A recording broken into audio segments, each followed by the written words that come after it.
and welcome back to my channel. For those of you that don't know, my name is Lotte, and today I want to introduce you to the shortest UCAT series that you need to watch. This series will be made up of 6 videos with a general advice video followed by 5 different videos for each section of the UCAT. I personally found revising for the UCAT really tough, and although there's so many amazing videos out there, if you're anything like me, I have a very short attention span when it comes to watching videos, and so I never quite made it through to the end. Hence, the shortest UCAT series that you need to watch. So each of these videos will be roughly 3 to 6 minutes long, so that you can either watch all of the videos in order or you can just skip to the one that you'll find the most helpful. With that being said, I won't be limiting my UCAT videos to only this series. In order to put your faith in my guidance and advice, it's worth mentioning that although I really struggled with the UCAT, I was successful with all my UCAT universities in the end, and this year I'm working as a mentor for some students who are taking UCAT in this upcoming summer. So to begin, episode 1 of the shortest UCAT series you need to watch. What is the UCAT? So the UCAT is the University Clinical Aptitude Test. It's a 2-hour computer-based test that assesses different mental abilities that universities identify as being closely related to the fields of medicine and dentistry. The test is used by most UK universities, aside from a few which use the BMAT, which is a whole different entity, and we'll go into that in a later time, and it's also used by some universities in Australia and New Zealand. The test used to be referred to as the UK CAT, it is now the UCAT, and it used to have 4 sections, however it now has 5. So these 5 sections include verbal reasoning, quantitative reasoning, decision making, abstract reasoning, and situational judgment. I know it can be so frustrating thinking to yourself, when will I ever need to use any of this in medicine or as a dentist? So I want to just put into context a few examples of when you may use these sections in a hospital setting, and once I'd been told these by various doctors, it made me feel a lot better because it felt like what I was learning were skills that were really going to come in use in the future. So to begin with, verbal reasoning, our comprehension section will be useful when you're doing research or you're picking out keywords in patients' notes. Decision making, when you're making quick logical decisions about a patient's treatment. Then quantitative reasoning, you've got things like drug calculations and quick maths that you need to do. You've got abstract reasoning. This one I found really interesting because I personally really hated abstract reasoning, but it's so useful for when you're comparing scans and you're looking at x-rays. Situational judgment, of course, the ethical sides of being a doctor, which I'm sure everybody knows how important those are. Moving on to the next big UCAT question, when is the UCAT? So the UCAT takes place before you apply to medical school if you're going through the generic route of applying in year 13. So in the summer between year 12 and 13, you'll do the UCAT. You get your result before you actually apply, which is really helpful and can help you apply to your strengths. As for how the UCAT is marked, all of the sections apart from situational judgment are marked from 300 to 900, with 900 being the highest.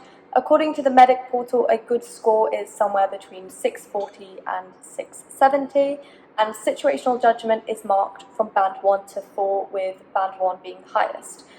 I believe the average is band 2, so getting a band 1 or 2 is ideal, and I think that some universities won't accept a band 4, which may differ slightly for international students, so it's worth checking with your individual universities if they have cut-offs for any of the sections, and especially situational judgment. The separate scores for the 4 sections are then added together to give your overall score, which tends to be about 2,400 to 2,600.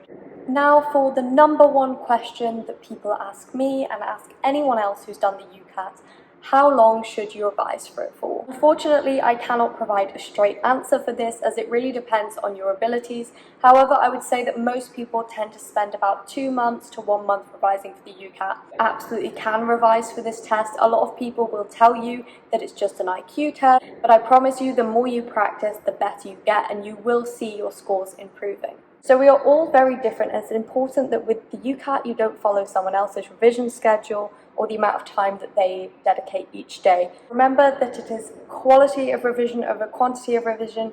If you're doing 5 or 6 hours every day and you're not seeing any improvement, then you're clearly just saturating yourself.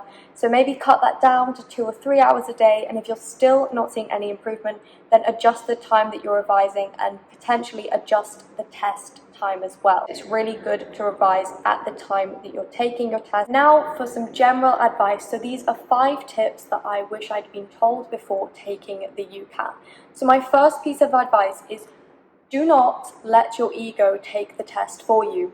Remember that each question is worth the same number of marks, and so if you're struggling with a question or you're taking a little bit longer than you have done on other questions, guess, flag, and move on. It's really easy if you have a strong area that you know and your head is telling you, I know I can answer this, I know how to do it, I just need to try another method. That's your ego taking over, and you need to push it aside. This is so relevant to medicine because ultimately they're testing if you are capable of triaging questions in the way that you need to triage patients. So can you get as many patients seen to in a short period of time as possible and still have time left to go back to the other patient? Tip number 2 is have a guess letter. I'm sure if you've watched any UCAT video, you will have been told this. If you have a guess letter, you are more likely to guess correct than if you just randomly select guesses. Tip number 3 is sit as far away from the screen as possible.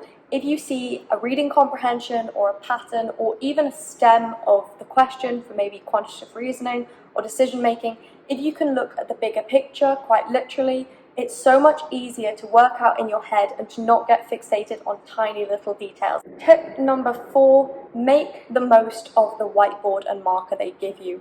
And I really mean this one. If it comes down to decision making, have that pen in your hand all the time and draw little diagrams to help you understand what it's saying, or write down numbers when you're doing quantitative reasoning, or even just make a note in abstract reasoning of the pattern that you've identified.